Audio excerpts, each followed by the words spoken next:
নমস্কাৰ ছাত্ৰ ছাত্ৰীসকল আজি উচ্চতৰ মাধ্যমিক দ্বিতীয় বৰ্ষৰ ভূগোল বিষয়ৰ সপ্তমটো অধ্যায়ৰ বিষয়ে তোমালোকৰ লগত আলোচনা কৰিবলৈ লৈছোঁ। ইয়াৰ আগতে বৃত্তি বা জীৱিকা সম্পৰ্কে আৰু প্ৰাথমিক বৃত্তি আৰু দ্বিতীয়ক বৃত্তি এই সম্পৰ্কেও ইয়াৰ আগৰ ভিডিঅ'টোত আলোচনা কৰিছোঁ। আজি আমি আলোচনা কৰিবলৈ লৈছোঁ তৃতীয়ক আৰু চতুৰ্থক বৃত্তিৰ বিষয়ে। পোনে পোনে আমি তৃতীয়ক আৰু চতুৰ্থক বৃত্তিনো কাক কয় এই সম্পৰ্কে জানো আহা। ইয়াৰ আগৰ ভিডিঅ' কেইটাত তোমালোকে চাই ল'বা বৃত্তি কাক বোলে, প্ৰাথমিক বৃত্তি কাক বোলে আৰু দ্বিতীয়ক বৃত্তি কাক বোলে। সেইখিনি কথা পুনৰ আৰু আজি নকওঁ।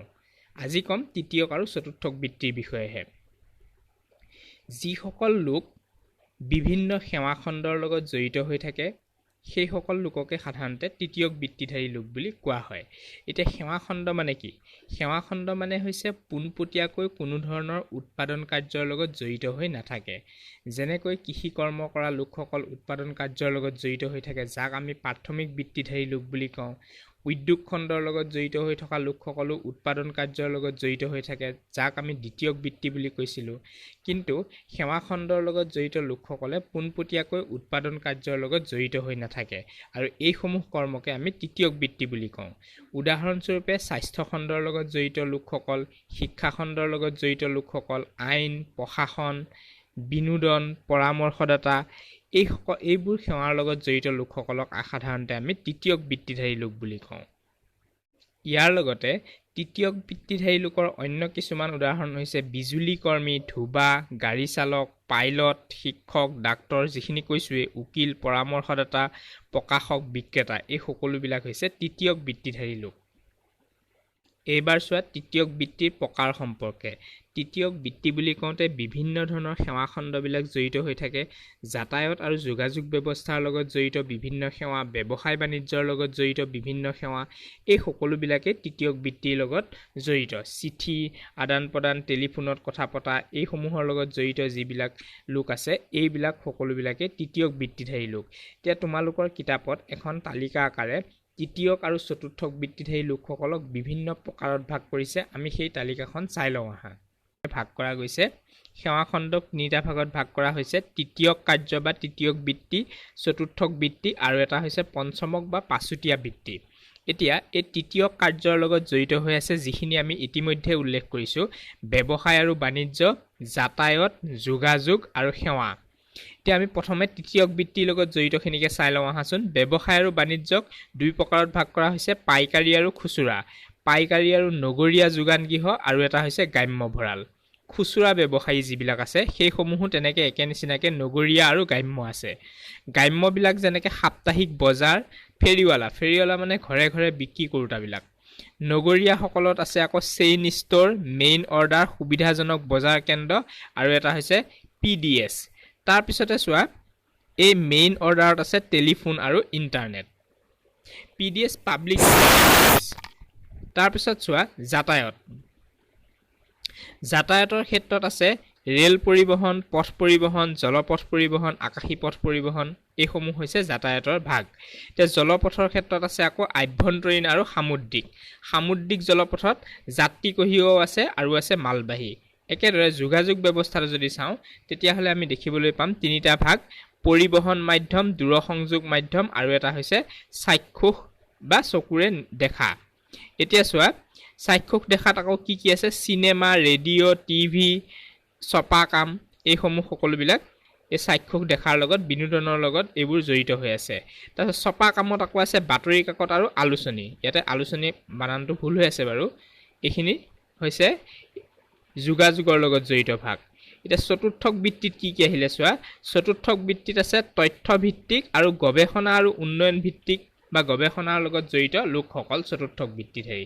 এতিয়া পাঁচুতীয়া বৃত্তি বুলি ক'লে কোনবিলাক পৰিব? বিশেষ অৰ্হতা থকা ব্যক্তিসকল, সিদ্ধান্ত লওঁতা, পৰামৰ্শদাতা, নীতি নিৰ্ধাৰক, এই সকলোবিলাক হ'ব পাঁচুতীয়া কাৰ্যৰ লগত জড়িত লোক।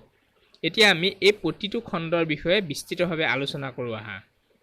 তৃতীয়ক বৃত্তিৰ ক্ষেত্ৰত প্ৰথমে আমি চাওঁ আহা ব্যৱসায় আৰু বাণিজ্যৰ ক্ষেত্ৰত। ব্যৱসায় আৰু বাণিজ্য, প্ৰাথমিক বৃত্তিধাৰী লোকসকলে যিবোৰ সামগ্ৰী উৎপাদন কৰে বা দ্বিতীয়ক বৃত্তিধাৰী লোকসকলে যিবোৰ সামগ্ৰী উৎপাদন কৰে সেইবোৰ উপভোক্তাৰ ওচৰ পাবলৈ ব্যৱসায় আৰু বাণিজ্য নিতান্তই প্ৰয়োজন। আৰু এই ব্যৱসায় বাণিজ্য আদিতে আদান প্ৰদানৰ জৰিয়তে বা বিনিময় মাধ্যমেৰে চলিছিল আৰু পিছলৈ ই মুদ্ৰাৰ লগত সালসলনি কৰা হ'ল। এনেদৰে ব্যৱসায় বাণিজ্য দিনক দিনে আগুৱাই গৈ থাকিল। এই ব্যৱসায় বাণিজ্যৰ ক্ষেত্ৰত বিভিন্ন ভাগ আছে। নগৰ অঞ্চলত ব্যৱসায় বাণিজ্য আছে, গ্ৰাম্য অঞ্চলতো আছে। নগৰ অঞ্চলত আকৌ খুচুৰা বিক্ৰী আছে আৰু সমূহীয়াকৈ সৰহকৈ বিক্ৰীধাৰী যিবোৰ হ'লচেল মাৰ্কেট বুলি কোৱা হয় সেইবোৰ আছে। তেনেদৰে আকৌ গ্ৰাম্য অঞ্চলবিলাকত সাপ্তাহিক বজাৰ আছে, দৈনিক বজাৰ আছে। এনেকৈ বিভিন্ন ধৰণৰ বজাৰৰ মাধ্যমেৰে এই ব্যৱসায় বাণিজ্য গঢ় লৈ উঠিছে আৰু এই ব্যৱসায় বাণিজ্যৰ লগত জড়িত প্ৰতিজন ব্যক্তি বা প্ৰতিজন বৃত্তিধাৰী লোককে তৃতীয়ক বৃত্তিধাৰী লোক বুলি কোৱা হয়। এতিয়া নগৰীয়া অঞ্চলত যে কেৱল খাদ্য সামগ্ৰীয়ে ব্যৱসায় বাণিজ্য হয় তেনেকুৱা নহয়। বিভিন্ন ধৰণৰ উদ্যোগৰ উপাংশ, বিভিন্ন ধৰণৰ যন্ত্ৰপাতি, গৃহ নিৰ্মাণৰ আহিলা, এই সকলোবিলাক এই বিভিন্ন ক্ষেত্ৰৰ বাণিজ্যিক ক্ষেত্ৰবোৰত এইবোৰ বিক্ৰী হৈ আহিছে। আৰু তেনেদৰে এই নগৰ অঞ্চলবোৰত শিক্ষক, উকিল, ডাক্তৰ, চিকিৎসক তেওঁলোকৰ বাবে প্ৰয়োজনীয় যিবোৰ সামগ্ৰী, এই সামগ্ৰীসমূহো ব্যৱসায় বাণিজ্যৰ জৰিয়তে আদান প্ৰদান হয়। এই ব্যৱসায়িক ক্ষেত্ৰৰ ভিতৰতে আমি খুচুৰা ব্যৱসায়ী পাইছোঁ আৰু পাইকাৰী ব্যৱসায়ীও পাইছোঁ। এতিয়া খুচুৰা ব্যৱসায়ী হৈছে সেইবোৰ যিবোৰে নিৰ্দিষ্টভাৱে স্থায়ীভাৱে দোকান দি তেওঁলোকক সেই দোকানৰ পৰা বিভিন্ন দ্ৰব্য বিক্ৰী কৰে। কেৱল বিক্ৰী কাৰ্যৰ লগতে জড়িত থাকে এই খুচুৰা ব্যৱসায়ীসকল। ইয়াৰ লগতে ঠেলাত উঠাই ঘৰে ঘৰে যিবোৰে বিক্ৰী কৰে, ফেৰীৱালাবোৰ বা ট্ৰাকত কঢ়িয়াই নি যিসকলে বিক্ৰী কৰে, ঘৰে ঘৰে ঘৰৰ দুৱাৰে দুৱাৰে নি যিসকলে বিক্ৰী কৰে, এই সকলোবিলাকেই হৈছে খুচুৰা ব্যৱসায়ীধাৰী লোক। ইয়াতে এটি বক্সৰ ভিতৰত সংগৃহীত ভঁৰালৰ বিষয়ে যৎকিঞ্চিত বুলি দিয়া হৈছে। মানে কিছুমান ডাঙৰ ডাঙৰ ব্যৱসায়িক প্ৰতিষ্ঠান আছে বা ভাণ্ডাৰ কিছুমান আছে, এইসমূহত যিবোৰ দ্ৰব্য উপভোক্তালৈ বিক্ৰীৰ বাবে সাজু কৰি ৰখা হয়, এইবোৰ ৰং বিৰং কৰি বা বিভিন্ন ধৰণে গ্ৰাহকক কৌশলী ব্যৱস্থা অৱলম্বন কৰি তেওঁলোকে এই গ্ৰাহকসকলক আকৰ্ষিত কৰে। আৰু এই ব্যৱস্থাৰ লগত জড়িত যিবিলাক লোক, এইবিলাকো তৃতীয়ক বৃত্তিধাৰী লোক। এইবাৰ চোৱা পাইকাৰী ব্যৱসায়িক সেৱা সম্পৰ্কে। পাইকাৰী যিসকল ব্যৱসায়ী তেওঁলোকে বিভিন্ন ধৰণৰ দ্ৰব্য সামগ্ৰীবোৰ খুচুৰা ব্যৱসায়ীক বিক্ৰী কৰে। পাইকাৰী ব্যৱসায়ীৰ লগত সাধাৰণতে গ্ৰাহকৰ পোনপটীয়া যোগাযোগ নাথাকে। এইবাৰ চাওঁ আহা যাতায়ত আৰু যোগাযোগ সেৱা সম্পৰ্কে। যাতায়ত আৰু যোগাযোগ সেৱাৰ লগত জড়িত ব্যক্তিসকলো তৃতীয়ক বৃত্তিধাৰী লোক বুলিয়েই ধৰা হয়। আধুনিক সমাজ ব্যৱস্থাত উৎপাদিত বিভিন্ন ধৰণৰ দ্ৰব্যবোৰ উপভোক্তাৰ হাতলৈ পাবলৈ হ'লে যাতায়ত আৰু যোগাযোগ ব্যৱস্থা অতি উন্নত হোৱাটো দৰকাৰ। এই যাতায়ত আৰু যোগাযোগ ব্যৱস্থাৰ জৰিয়তে এজন মানুহ অন্য ঠাইলৈ অহা যোৱা কৰাত সুবিধা হয়, লগতে তেওঁ উপভোগ কৰা বিভিন্ন ধৰণৰ সামগ্ৰী অন্য ঠাইৰ পৰা অহাটো সুবিধা হয়। যাতায়ত আৰু যোগাযোগ ব্যৱস্থাৰ বৰ্তমান উন্নতিৰ ফলস্বৰূপে পৃথিৱীৰ বিভিন্ন ঠাইলৈ অন্যান্য বহু ভিতৰুৱা ঠাইৰ পৰা বিভিন্ন ধৰণৰ দ্ৰব্য সামগ্ৰী আদান প্ৰদান হৈ আহিছে। এতিয়া চাওঁ আহা জালি কাৰ্য আৰু গম্যতা। এই যাতায়ত আৰু যোগাযোগ ব্যৱস্থা গঢ়ি তুলিবলৈ লওঁতে বিভিন্ন ধৰণৰ পথ যোগাযোগ বা ৰেলপথ যোগাযোগ এইসমূহ কাৰ্য কৰিবলৈ লওঁতে এক জালি বা নেটৱৰ্ক সদৃশ এক অৱস্থাৰ সৃষ্টি হয়। বিভিন্ন ৰাষ্ট্ৰীয় ঘাইপথসমূহ বা বিভিন্ন ধৰণৰ PWD পথবিলাক, এইবিলাকৰ জৰিয়তে এক জালি সদৃশ ব্যৱস্থাৰ সৃষ্টি হয়, যাকে জালি কাৰ্য বুলি বা নেটৱৰ্ক ছিষ্টেম বুলিও কোৱা হয়। এইবাৰ চোৱা যাতায়ত সেৱা প্ৰভাৱান্বিত কৰা কাৰকবোৰ। যাতায়ত বুলি কোৱাৰ লগে লগে ইয়াৰ লগত অন্য এক শব্দও জড়িত হৈ আছে, সেইটো হৈছে যোগাযোগ সেৱা। যাতায়ত বুলি ক'লে আমি বিভিন্ন দ্ৰব্য সামগ্ৰী নিজে এঠাইৰ পৰা অইন ঠাইলৈ আদান প্ৰদান কৰাটোকে বুজোৱা যায়। কিন্তু যোগাযোগ সেৱাত তেনেধৰণৰ নহয়। বিভিন্ন শব্দ বা বিভিন্ন ফটো সম্বলিত বাৰ্তা, তথ্য ইত্যাদি আদান প্ৰদানকো যোগাযোগ ব্যৱস্থাৰ ভিতৰতেই ধৰা হয়। আমেৰিকাত থকা এজন মানুহৰ লগত আমি যে ফোনত কথা পাতোঁ, এইটো যোগাযোগ ব্যৱস্থাৰ এক মাধ্যম। তেনেদৰে চিঠিৰ আদান প্ৰদান, এইবোৰ বিভিন্ন জীৱ জন্তুৰ জৰিয়তে পূৰ্বতে হৈছিল আৰু বৰ্তমান বিভিন্ন ব্যৱস্থাৰ জৰিয়তে এইসমূহ আদান প্ৰদান হৈ আহিছে। ইণ্টাৰনেট মাধ্যম, এই সকলোবিলাক হৈছে যোগাযোগ ব্যৱস্থাৰ নতুন নতুন আৱিৰ্ভাৱ। এতিয়া আমি যোগাযোগ সেৱাৰ লগত কেনেধৰণৰ এই নতুন আৱিৰ্ভাৱ বা নতুন সংযোজন হৈছে এই সম্পৰ্কে চাওঁ আহা। প্ৰথমেই চাওঁ আহা দূৰসংযোগ ব্যৱস্থাৰ বিষয়ে। দূৰসংযোগ ব্যৱস্থা হৈছে এক খৰতকীয়া ব্যৱস্থা। অতি কম সময়ৰ ভিতৰতে এঠাইৰ পৰা অন্য ঠাইলৈ বিভিন্ন তথ্য, শব্দ ইত্যাদি আদান প্ৰদান কৰিব পৰা যায়। বিশেষকৈ টেলিগ্ৰাফ, টেলেক্স ইত্যাদিৰ জৰিয়তে এঠাইৰ পৰা অন্য ঠাইলৈ বিভিন্ন ধৰণৰ তথ্য আদান প্ৰদান কৰিব পৰা যায়। ইয়াৰ পিছত আহিছে অনাতাঁৰ যন্ত্ৰ, দূৰদৰ্শন আদি। এইবোৰৰ জৰিয়তেও বিভিন্ন ধৰণৰ তথ্য বা বাতৰি ইত্যাদি আদান প্ৰদান কৰা হয় বা মানুহৰ মাজত প্ৰচাৰ কৰাত সুবিধা হয়। এইসমূহক আমি গণমাধ্যম বুলি কওঁ। আপোনালোক প্ৰত্যেকে জানাই যে দূৰদৰ্শন বা ৰেডিঅ' ইত্যাদিৰ বাহিৰেও বৰ্তমান সময়ত টেলিফোন বা কম্পিউটাৰ ইত্যাদিৰ জৰিয়তে বিভিন্ন ধৰণৰ তথ্য আদান প্ৰদান কৰিব পৰা যায় বা নতুন নতুন বিভিন্ন ৱেবছাইট আছে বা ইণ্টাৰনেটৰ বিভিন্ন সংযোগ আছে, যাৰ জৰিয়তে পৃথিৱীৰ বা-বাতৰি এঠাইৰ পৰা আন ঠাইলৈ অতি কম সময়ৰ ভিতৰতে বিয়পাই দিয়াত সুবিধা হৈছে আৰু এই সকলোবিলাক যোগাযোগ মাধ্যমৰ সুফল। এতিয়া এই ব্যৱস্থাবিলাকৰ লগত জড়িত যিবিলাক বৃত্তি, এই বৃত্তিসমূহকে তৃতীয়ক বৃত্তিধাৰী আৰু কিছুমানক চতুৰ্থক বৃত্তি বুলি কোৱা হয়।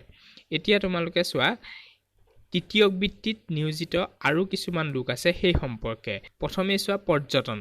এতিয়া আমি যিখিনি পালোঁ ব্যৱসায় বাণিজ্য বা বিভিন্ন যাতায়াত যোগাযোগ, ইয়াৰ পিছত আহিলে পৰ্যটন। পৰ্যটন খণ্ডৰ লগত জড়িত লোকসকলকো তৃতীয়ক বৃত্তিধাৰী লোক বুলিয়েই কোৱা হয়। মানুহে অৱসৰ বিনোদনৰ বাবে বিভিন্ন ধৰণৰ মনোমোহা প্ৰাকৃতিক পৰিৱেশৰ ঠাইলৈ বা বিভিন্ন মঠ মন্দিৰলৈ গমনাগমন কৰে আৰু এই ব্যৱস্থাৰ লগত চোৱা চিতা কৰিবৰ বাবে বিভিন্ন ধৰণৰ লোক জড়িত হৈ থাকে। হোটেল ব্যৱসায় বা গাড়ীৰ লগত জড়িত যিবিলাক লোক, এই সকলোবিলাক পৰ্যটন খণ্ডৰ লগত জড়িত লোক বুলি কোৱা হয়।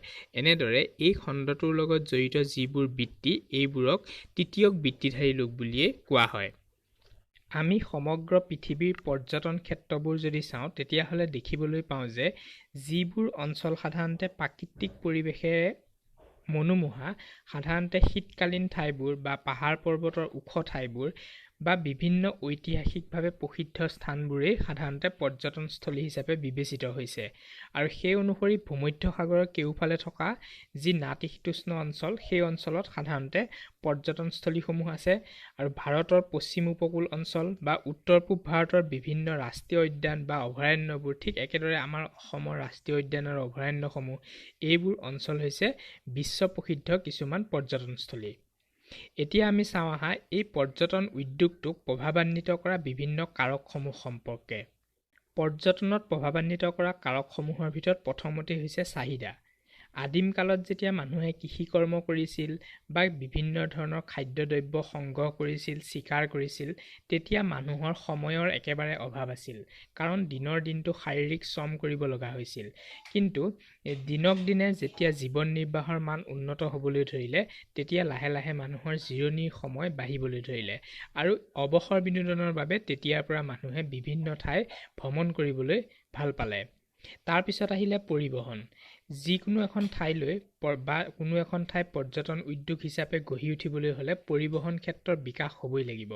পৰিবহণ ভাল হ'লেহে সেই ঠাইলৈ বিশ্বৰ বিভিন্ন ঠাইৰ পৰা মানুহৰ আহ-যাহ বা থকা ইত্যাদি সুবিধা হ'ব। পৰ্যটকৰ আকৰ্ষণীয় যিবোৰ স্থান, এই স্থানবোৰ কেনেধৰণৰ স্থান ইতিমধ্যে উল্লেখ কৰিছোৱেই, যে প্ৰাকৃতিক পৰিৱেশেৰে মনোমোহা হ'ব লাগিব বা শীতল যিবোৰ ঠাই বা একেবাৰে গৰম বা ঠাণ্ডা নহয়, নাতিশীতোষ্ণ অঞ্চলবোৰ, সেইসমূহ সাধাৰণতে পৰ্যটকৰ বাবে অতি আকৰ্ষণীয় ঠাই। তাৰোপৰি কিছুমান দুঃসাহসিক অঞ্চল, যেনেকৈ পাহাৰ পৰ্বতৰ ওপৰতো মানুহে গৈ ভাল পায়। ঠিক একেদৰে সূৰ্যৰ উদয়ৰ বা অস্ত যোৱাৰ চিত্ৰ চাই মানুহে ভাল পায়। এনেকুৱা বিভিন্ন মনোমোহা অঞ্চললৈ সাধাৰণতে পৰ্যটকৰ আকৰ্ষণীয় স্থানবোৰ গঢ়ি উঠিছে। ইয়াৰ পিছতে আহিছে ভূদৃশ্যাৱলী। কোনো এখন ঠাইৰ ভূ-প্ৰকৃতিটো কেনেকুৱা, সেই ঠাইখনৰ ওপৰতো কোনো এখন ঠাই পৰ্যটনস্থলী কিমান আগবাঢ়িব সেইটো নিৰ্ধাৰণ কৰা হয়। সাগৰ মহাসাগৰৰ তীৰত সাধাৰণতে মহাসাগৰৰ বিশালতা চাবলৈ মানুহ যায়। ঠিক একেদৰে মৰুভূমিৰ নিৰ্জনতা ইত্যাদিও মানুহে উপভোগ কৰিবলৈ ভাল পায়। একেদৰে ইতিহাস বিজড়িত বা কলা সংস্কৃতি থকা ঠাইসমূহতো মানুহৰ ভিৰ দেখা যায়। আমি অসমৰ ক্ষেত্ৰতে যদি চাওঁ, তেতিয়াহ'লে তেজপুৰৰ যি ঊষা অনিৰুদ্ধৰ নগৰ বুলি কোৱা হয়, অগ্নিগড়, মহাভৈৰৱ মন্দিৰ ইত্যাদি ইতিহাস বিজড়িত যিবোৰ কীৰ্তিচিহ্ন, তেনেদৰে শিৱসাগৰৰ শিৱদৌল, জয়দৌল ইত্যাদি, এইসমূহ চাবলৈকো মানুহে বিভিন্ন ঠাইৰ পৰা অহা দেখিবলৈ পোৱা যায়। লিখিত কৰ্মী, এম্পাৱাৰ্ড ৱৰ্কাৰ্ছ। আমাৰ সমাজত এনে বৃত্তিধাৰী কিছুমান লোক দেখা যায় যিসকল গৱেষণালব্ধ কামৰ লগত জড়িত হৈ থাকে আৰু তেওঁলোকে বিশেষকৈ আৰ্থিক লাভালাভৰ প্ৰতি লালায়িত নহয় তেওঁলোকে সেৱাৰ মনোভাৱেৰেহে কাম কৰা দেখিবলৈ পোৱা যায় বিভিন্ন ধৰণৰ পৰ্যটনস্থলীসমূহতো এনেকুৱা ধৰণৰ লোক দেখিবলৈ পোৱা যায় যিসকলক এম্পাৱাৰ্ড ৱৰ্কাৰ্ছ বুলিও কোৱা হয় এতিয়ালৈকে আমি যিসমূহ বৃত্তিৰ বিষয়ে আলোচনা কৰিলোঁ একেবাৰে প্ৰাথমিক বৃত্তিৰ পৰা আৰম্ভ কৰি দ্বিতীয়ক তৃতীয়ক বা চতুৰ্থক বৃত্তিলৈকে ইয়াৰ পিছতো দিন যোৱাৰ লগে লগে সদায় নতুন নতুন বৃত্তিৰ আৱিৰ্ভাৱ হৈ আহিছে নতুন নতুন যন্ত্ৰপাতিৰ উদ্ভাৱন হৈ আহিছে বিভিন্ন ইনফৰমেশ্যন টেকন'লজি ডেভেলপ হৈ গৈ আছে আৰু সেইকাৰণে নতুন নতুন বৃত্তিধাৰী লোক সৃষ্টি হ'বলৈ গৈ আছে কম্পিউটাৰৰ আৱিষ্কাৰ দূৰদৰ্শনৰ আৱিষ্কাৰ ইয়াৰ পিছত এই কম্পিউটাৰ বা ইণ্টাৰনেট ইত্যাদিৰ লগতে বিভিন্ন ধৰণৰ বৃত্তিধাৰী লোক দেখিবলৈ পোৱা যায় যিসকলে এটা ঘৰৰ ভিতৰত সোমাই বহু ধৰণৰ গোটেই বিশ্বৰ কাম কাজ কৰি থকাও দেখিবলৈ পোৱা যায় এনেদৰে বিভিন্ন ধৰণৰ নতুন নতুন ক্ষেত্ৰত জীৱিকা লাভ কৰিবলৈ সক্ষম হৈছে আৰু এনেদৰে চতুৰ্থক বৃত্তিৰ পিছত পাঁচুতীয়া বৃত্তি বা পঞ্চমক বৃত্তিধাৰী লোকো বহু দেখিবলৈ পোৱা যায় বিভিন্ন গৱেষণালব্ধ কাম কাজ বা বিজ্ঞানীসকল বা দক্ষ বা বিভিন্ন নিপুণ ব্যক্তিসকল এনেধৰণৰ কাম কাজৰ লগত জড়িত আৰু এনেধৰণৰ পাঁচুতীয়া কাৰ্যৰ লগত জড়িত হ'বলৈ তেওঁলোকক প্ৰশিক্ষণৰ দৰকাৰ হয় আৰু বিশেষভাৱে তেওঁলোক দক্ষ হ'ব লাগিব কোনো এক বিশেষ বিষয়ত আৰু তেতিয়াহে এনেধৰণৰ কাম কাজৰ লগত তেওঁলোক জড়িত হ'ব পাৰে ছাত্ৰ ছাত্ৰীসকল তৃতীয়ক আৰু চতুৰ্থক বৃত্তি নামৰ অধ্যায়টোৰ মূল কথা আছিল এইখিনিয়ে তোমালোকে এইখিনি পাঠটো পঢ়িলে বা ভিডিঅ'টো পুংখানুপুংখভাৱে অধ্যয়ন কৰিলে তোমালোকে সকলোখিনি কথা বুজিব পাৰিবা আৰু অনুশীলনীত দিয়া প্ৰশ্ন উত্তৰসমূহো তোমালোকে নিশ্চয় কৰিব পাৰিবা ইয়াতে শুদ্ধ উত্তৰ বাছি উলিওৱা তিনিটা ইয়াতে কলমেৰে চিন দিয়া হৈ আছে সেইকেইটাই শুদ্ধ আৰু বাকীখিনি তোমালোকে নিজেই কৰিবলৈ চেষ্টা কৰিবাচোন আজিৰ ভিডিঅ'টো চাই তোমালোকে যদি ভাল পাইছা তেনেহ'লে লগৰ বন্ধু বান্ধৱীৰ লগত শ্বেয়াৰ কৰাৰ লগতে চেনেলটো যদি নতুনকৈ তোমালোকে চাইছা তেনেহ'লে ছাবস্ক্ৰাইব কৰি ল'বা আৰু ইয়াৰ আগৰ ভিডিঅ'সমূহ তোমালোকে প্লেলিষ্টত পাইছাই চাগে তোমালোকে গোটেই প্ৰথম অধ্যায়ৰ পৰা এতিয়ালৈকে যিটো অধ্যায় তোমালোকৰ লগত আলোচনা এই অধ্যায়লৈকে সকলোবিলাক ভিডিঅ'ই এই চেনেলটোত উপলব্ধ হৈ আছে আৰু ইয়াৰ পিছত এটা এটাকৈ গোটেইকেইটা অধ্যায়ৰে আলোচনা কৰি যাম আৰু গোটেই অধ্যায়খিনি শেষ হোৱাৰ পিছত আমি প্ৰশ্নোত্তৰসমূহ সম্পৰ্কে বিশেষভাৱে আলোচনা কৰিম ধন্যবাদ